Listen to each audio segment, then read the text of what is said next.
Welcome back to the channel. Don't forget to like, share, and subscribe my channel. Today we are explore how to create a layered task priority board using custom shapes in Photoshop. Now I open Photoshop and create a wide canvas for a clear task layout. First I select the custom shape tool and draw tall rounded rectangles as task blocks. Then I duplicate them, slightly move copies downward, and darken them to create a layered effect.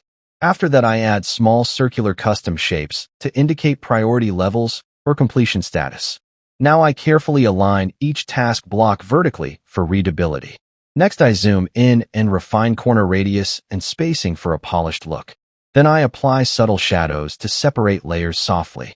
After this I adjust colors to visually represent high, medium, and low priority tasks.